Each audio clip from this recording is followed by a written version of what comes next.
السلام عليكم، ازيكم يا حبايبي؟ عاملين ايه؟ النهارده بقى جبنه بساريه وهنخلي البساريه معاكم.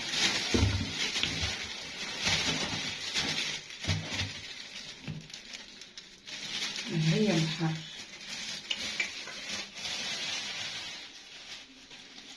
عايزه بقى تتغسل غسله محترمه. وانا جبت المصه دي كده، هحطها كده صفاها فيها اهو، هرصها كده فيها تتصفى لحد ما افطر. لسه على الصبح اهو لحد ما افطر، وبعدين مخليها بقى معاكم اهي. بصوا غسلت راحت فوق. شفتوا الميه بتاعتها عملت ايه؟ بحب بقى اغسل ايه سمكات كده. انا على فكره اول مره بصراحه ما جربتهاش قبل كده، بس لو لقيتها حلوه هعمل لكم معاها.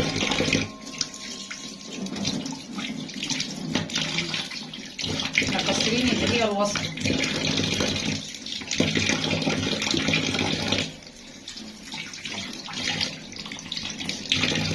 بصوا هي ما بتستحملش، عايزه بصي تبقي معاها بالراحه كده، معاها بالراحه خالص.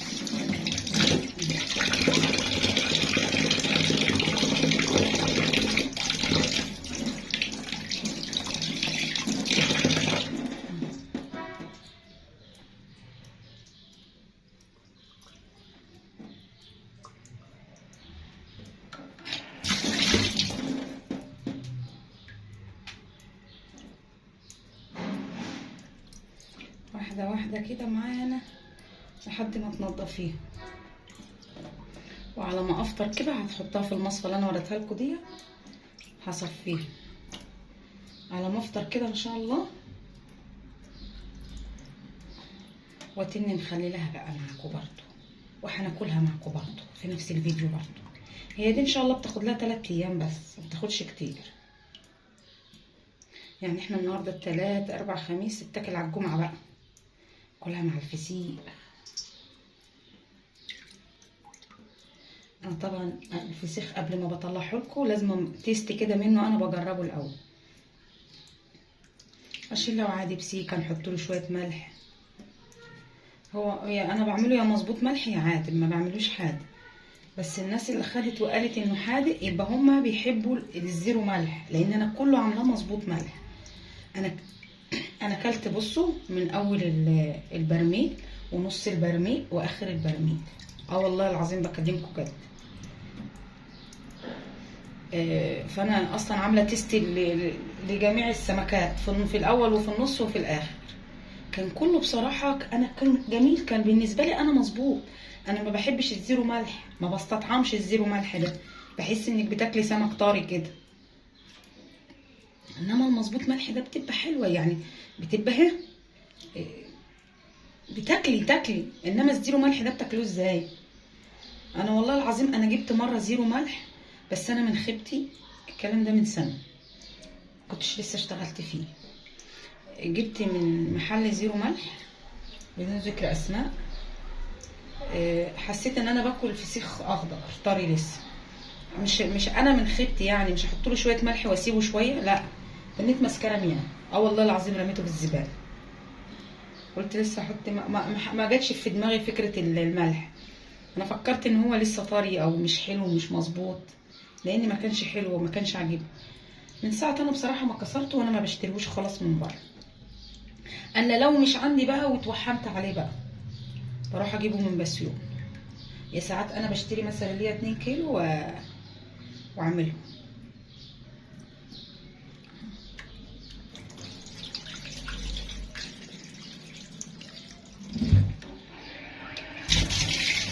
ده عايز صبر ايوب.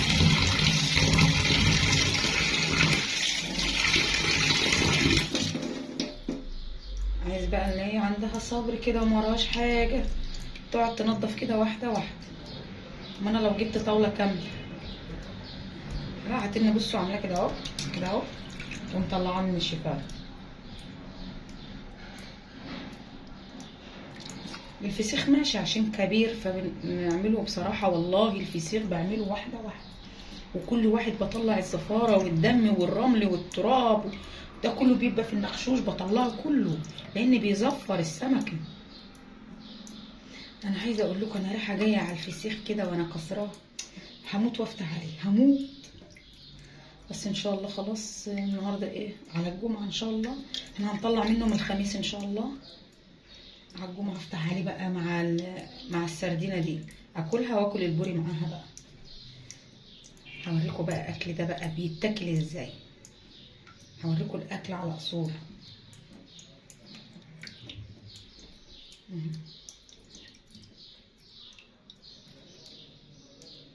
ما لو جايبه كتير كنت عملتوا فيا ايه.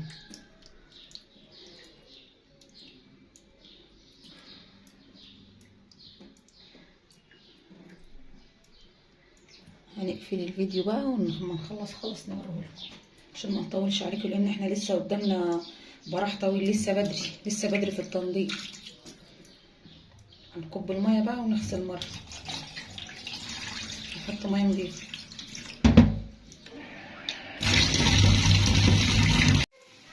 اهو شفتوا بقى غسلناهم غسله محترمه، وهنحطهم بقى يتصفوا كده في المصفى دهيت نص ساعه لما نفطر بس، وبعدين نخليهم. بصوا بقى خلاص اهو جبناه اهوت، احنا فطرنا خلاص وشربنا الشاي، هو اتصفى اهو لسه بينزل برضه. وعندنا ايه البرطمان ده معرفش بتاع ايه، المهم لقيته في سكتي قلت اجيبه واخلي فيه. ادي الشطه الملح الخشن اهو على الشطه بتاعته، كتروا شويه شطه حلوين كده بتحبوا مشطشط. الشطه نار، نحط شويه في القعر كده. نحط حاطين ايه السردينه كده اهي تلبسها لي.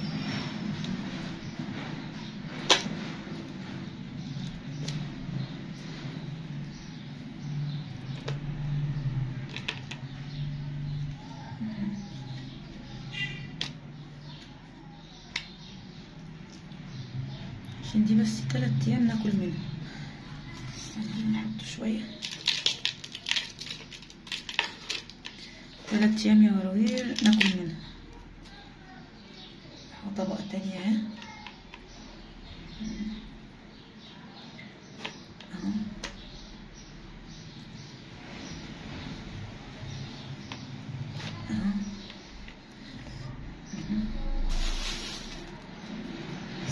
نحط شويه هنا.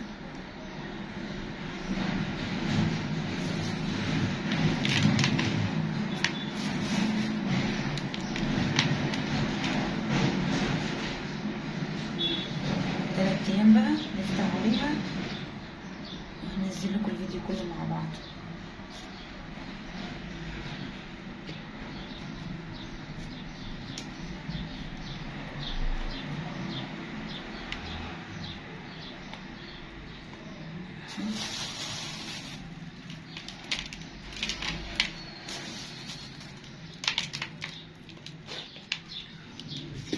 يحتاج بس من الملح الخشن دوت قيمة يعني 5 معالق كده وشوية شطة.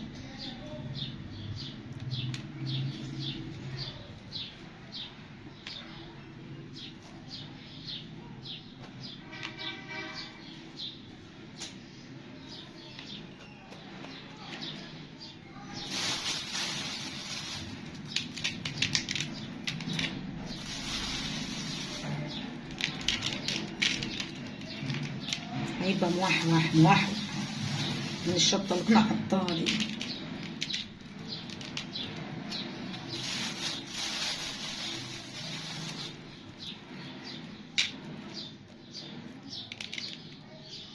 خلاص كده غطيناه كله بالملح عشان هيقعد 3 ايام.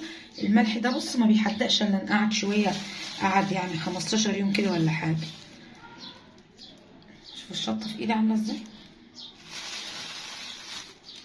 ان شاء الله 3 ايام بالظبط هنفتح عليه وناكله معاكم.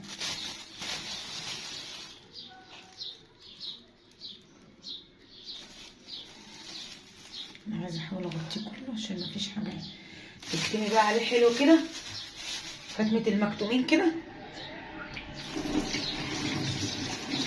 بعد 3 ايام بقى نفتح عليه ان شاء الله باذنك انت يا رب. شوف الغطا لو مش حابق احط له كيسه بالغطا ده حابك اهو. طبعا كده يا دي البتاع بقى انت عشان تتغسل كده اهو. هنسيبه بقى 3 ايام كده وبعدين نفتح عليه بقى معاكم اهو. شايفين شكله؟ كلكم حافظين شكله عشان لما نيجي نفتح عليه. بصوا بقى هنفتح بقى على الايه، على البسيريا الصغيره دي، بيسموها انشوجه، بيسموها بسيريا. فاتحاها معاكم اهي.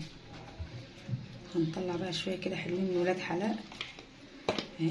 على فكره ماسكه نفسها وحلوه اهي.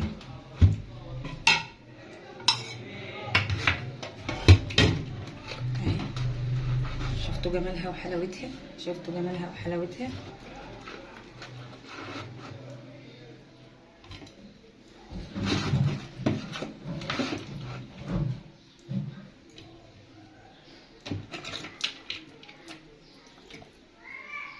نطلع شويه بس ونسيب الباقي.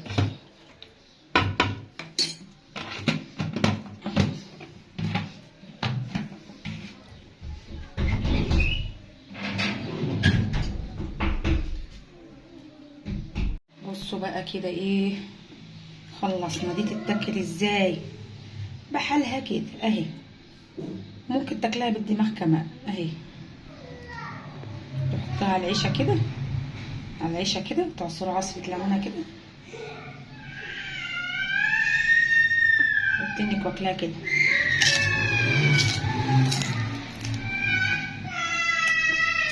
هاي دي ما بتتاكلش الا كده.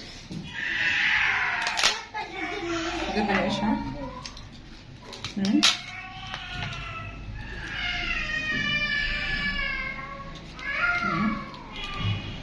تتحط في العيشه كده اهي، وعصره الليمونه كده اهي. عرفت بتتاكل ازاي؟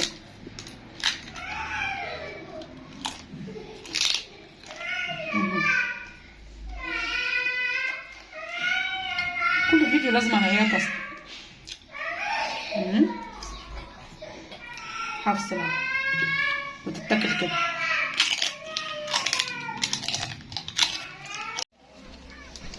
خلاص كده بقى طلعنا على البحر اهو. البحر اهو، البحر اهو، والاكل اهو. هناكل بقى. جايبين فسيخ اللي هو ده ابو 220 وده ابو 300 بتاع الصحن، مش واخدها، هنفردها دلوقتي. وبطاطس مقليه وشيبسي والبصل والطحينه، حاسب والانشوجه زي ما تسموها، بساريه زي ما تسموها، وادي السلطه وادي البطاطس. سارح منك الولاعه مش عارفين التبان ايه. خلصتي؟ ثواني. وكده خلصت اكل بقى. بساريه كانت عشان شطه مولعه وحوحت حركه. دي اللهلوبه، وده شويه حته سلك على شويه لهلوبه. ودي المواعين بقى. ابارو وحطت لنا البتاع العتبه دي حلوه عشان ايه نفضي ده كله السمك ياكله، عشان في عيش وكده السمك ياكله.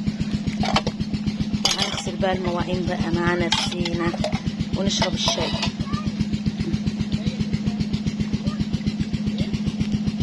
البتاع اتقلبت ليه.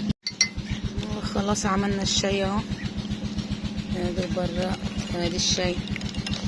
هنشرب الشاي بتاعت سمعة. يلا بقى خلصنا غدانا وشربنا شاينا. والفجل اللي انا زرعته يا ولاد طرح اهو. يا ولاد يا ولاد يا ولاد، والله انا شاطره يا عيال. بضرت شويه فجل اهو وشويه جرجير طلع اهو. بصوا الفجل، بصوا الفجل اهو في الارض. كنتوا شايفين الارض قبل كده؟ معلش ماما بتشتم العيال عشان مدوخين. هنبعدوا عنهم عشان الشتيمه والفضايح. عيال بصوا اقسم بالله تحرق الدم اهو. نختم بقى الفيديو بتاعنا على البحر برضو والتوت بقى كان توت تاني النهارده، ومكنه الري شغاله هي. لا ما تضربش البدنجان. هي مكنه الري شغاله هي ولا اسماعيل خالد ابن عمال يضرب في الزرع كله، معرفش هيقطمه. والبحر اهو يا لم بالبحر اهو. ودي التوته الجديده بتاعتنا اللي احنا زارعينها اهو. ونختم بقى فيديونا كل مره على البحر كده بحلاوته بجماله وبابا غنوج. نشوف وشكم على خير في فيديو جديد ان شاء الله. وما تنسوناش بالله عليكم، وصلت لحد هنا خلاص حط لايك وحطي تعليق واعملي لي شير للفيديو واعملي لي اشتراك. يلا ونشوف وشكم على خير ان شاء الله في فيديو جديد باذنك انت يا ربي، ويكون احلى من اللي عدى ان شاء الله. يلا نشوف وشكم على خير ونقول لكم سلام.